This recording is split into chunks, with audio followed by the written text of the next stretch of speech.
5 years have come and gone since Regina Nicholas and Dennis Tuttle were shot dead in their home during a botched drug raid. A raid triggered by a warrant obtained through the lies and false testimony of former HPD Detective Gerald Goines. Goines is now on trial for murder, and the first week of testimony has delivered shocking revelations of a likely cover-up. Officers at the scene testified that then HPD Chief Art Acevedo ordered each and every one of them to turn off their body cameras in the immediate aftermath of the raid, a direct order they felt compelled to follow. Just as disturbing was the revelation that Clemente Reyna, one of the narcotics officers involved in the shooting, wore a personal body cam, a camera which likely contains images of the raid that neither the defense nor the prosecution has seen. Reyna's attorney Lisa Andrews told Fox 26 further knowledge of the footage will depend on the extension of immunity for her client, who's facing 4 criminal indictments.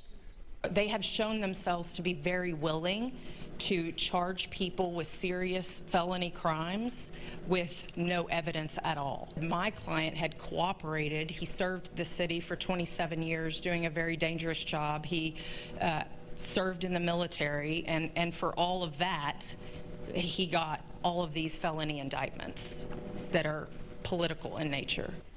Panel, as we all know, 4 officers were also wounded in a gun battle that should never have happened. Meantime, Acevedo has defended his order as appropriate. Sue, you followed this closely and are hoping justice is served here. Since the night it happened. You know, this is a really sad moment in our history, and what I'm so happy about is that in the trial that it was evident from the very beginning there was a cover-up. There was no doubt that something went really wrong and there was a cover-up. And I was afraid we'd get through this trial without that coming out, because that's very important to get out there in the sunshine about what really happened to these 2 people in their home about 5 o'clock in the afternoon. He was taking a nap. She was sitting on the couch watching the evening news, and that they would be dead because there was a bunch of rogue cops that came to their house with a no-knock. That's one part of it. The other part is the cover-up that took place after that to protect everybody, supposedly, from what happened. And I'm glad that's all coming out now in this trial. I mean, you know, look, that tape's sitting in some attorney's desk for sure. And the fact that Acevedo, in his own voice, said, turn off the camera. In his own voice, said, turn off the camera.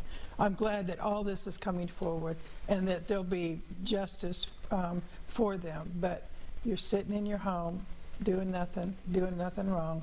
All of a sudden, you're dead, your dog's dead, and you got cops running around covering up. Marcus Davis, you have seen this case as emblematic of deep-seated corruption. I mean, this cop, Goines, was operating in this fashion for years, and yet no one at the top of the department reined it in. No one put a stop to it. Your thoughts? Let me start by respecting the victims by saying their name. Dennis, Swain, Tuttle, and Regina and Nicholas. Say their name because they're human beings whose life was lost as a result of corruption that was deep-seated in the Houston Police Department. I have stood on the mountaintop talking about the culture of corruption in policing in the United States of America, including my own hometown. In 2020, I shared a panel with Mayor Sylvester Turner and with Art Peacock Strutton Acevedo, where they promised the citizens of Houston transparency, knowing full well that just a year earlier they had watched video and seen Chief tell his cops to turn the body cam off. I've made the discussion about America believing that there are 99% good cops and 1% bad cops, or 90% good cops and 10% bad cops. And I've conceded that there are more good cops than bad cops, as long as America and Houston is willing to concede that the good cops may be as low as 60%. And the bad cops may be as high as 40%. The reason Goines was able to get away with this was because the other bad cops who did not tell on him, the other bad cops who did not reprimand him, the other bad cops who did not discipline him were the sergeants and the chiefs and the lieutenants who ignored his behavior.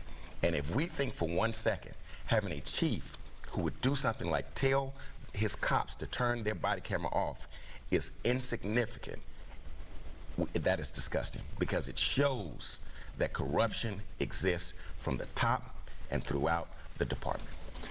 Michelle, I want your take on this. Well, first, I think there is a huge problem around the no-knock warrants. So back in my day when I used to represent gun owners, I would go across the state and I would do these speaking engagements, and it would not fail. Every engagement I did, there was a concerned citizen who would ask about no-knock warrants. People are sitting terrified in their homes that their door is going to get broken down by a police officer with guns blazing. And what does a person do, especially if you're, a good old-fashioned gun-owning Texan, is you're probably going to pull your firearm out of your couch and shoot without waiting to see if this person has a vest that says police across it. I think that this lends itself to a greater discussion that no-knock warrants simply are not worth it. The juice is not worth the squeeze on this.